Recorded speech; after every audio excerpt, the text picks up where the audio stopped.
নমস্কাৰ আপোনাক আজিৰ ভিডিঅ'লৈ স্বাগতম জনাইছো। আজিৰ ভিডিঅ'ত আমি আগভাগ লৈছো এপ্ৰিল মাহৰ বাবে ধনু ৰাশিৰ মাহিকীয়া ৰাশিফল। এপ্ৰিল মাহৰ ৰাশিফল অনুসৰি এই মাহটো ধনু ৰাশিৰ লোকৰ বাবে মধ্যমীয়া ফলদায়ক হোৱাৰ সম্ভাৱনা আছে। কেৰিয়াৰ দৃষ্টিকোণৰ পৰা এই মাহটো উত্থান পতনেৰে ভৰি পৰিব। মাহৰ আৰম্ভণিৰ পৰা ৰাহু, শুক্ৰ, সূৰ্য, শনি আৰু বুধ এই পাঁচটা গ্ৰহ চতুৰ্থ স্থানত থাকিব আৰু আপোনাৰ সপ্তম স্থানত প্ৰভাৱ পেলাব। মাহৰ আৰম্ভণিতে ষষ্ঠ স্থানত থকা বৃহস্পতি আৰু সপ্তম স্থানত থকা মংগলৰ দশম স্থানৰ ওপৰত এটা দিশ থাকিব। কেতু দশম স্থানত বহিব আৰু বুধো চতুৰ্থ স্থানত বহি থাকিব দুৰ্বল অৱস্থাত। ইয়াৰ ফলত চাকৰিত সমস্যাৰ সৃষ্টি হ'ব পাৰে। কামত আগ্ৰহ কমি যোৱা আপুনি অনুভৱ কৰিব পাৰে। কামত ভুল হোৱাৰ সম্ভাৱনাও থাকিব পাৰে। শুক্ৰ উচ্চ অৱস্থাত চতুৰ্থ স্থানত থাকিব, যাৰ বাবে আপুনি ক্ৰমান্বয়ে আপোনাৰ সমস্যাৰ পৰা ওলাই আহিব পাৰিব। 14 তাৰিখে সূৰ্য আপোনাৰ পঞ্চম স্থানত প্ৰৱেশ কৰিব। ইয়াৰ ফলত উচ্চ পদত নতুন চাকৰি পোৱাৰ সম্ভাৱনা থাকিব।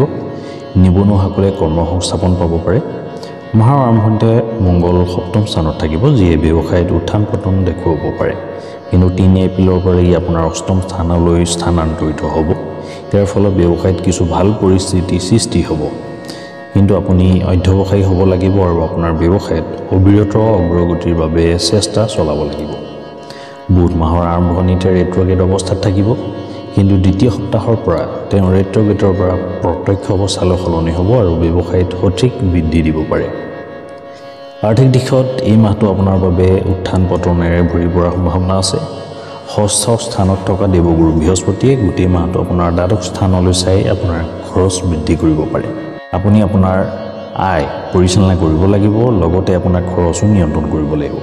ইয়াৰ পিছত 3 এপ্ৰিলৰ পৰা মংগল সপ্তম স্থানৰ পৰা ওলাই অষ্টম স্থানত প্ৰৱেশ কৰিব আৰু ইয়াৰ পৰা আপোনাৰ একাদশ স্থান, দ্বিতীয় স্থান আৰু তৃতীয় স্থানলৈ চাব।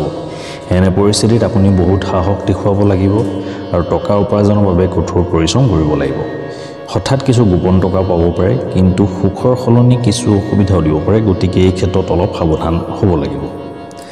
যিকোনো ধৰণৰ আইনৰ বিৰুদ্ধে গৈ ধন লাভ কৰিলে আপোনাৰ ক্ষতি হ'ব পাৰে। সূৰ্য 14 এপ্ৰিলত পঞ্চম স্থানত প্ৰৱেশ কৰিব আৰু তাৰ পৰাই আপোনাৰ একাদশ গৃহক এক্সপেক্ট কৰিব। এনে পৰিস্থিতিত আপুনি আপোনাৰ আৰ্থিক অৱস্থাৰ ভাল অগ্ৰগতি দেখিব আৰু আপোনাৰ উপাৰ্জনো বৃদ্ধি পাব। ভাল উচ্চ দৰমহা পোৱা এটা চাকৰি পাব পাৰে। বুধ আৰু শুক্ৰ ক্ৰমে 7 আৰু 13 তাৰিখে পোনপটীয়াকৈ আহিব। তেতিয়া আপোনাৰ সুখ আৰু সম্পদ বৃদ্ধি পাব। নতুন বাহন বা সম্পত্তিও কিনিব পাৰে। প্ৰেমৰ সম্পৰ্কত থাকিলে মাহৰ আৰম্ভণি আপোনাৰ বাবে অনুকূল হ'ব।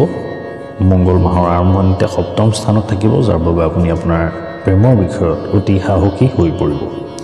আপোনাৰ সম্পৰ্ক গ্ৰহণ কৰি সম্পৰ্কটো আগুৱাই নিব পাৰিব।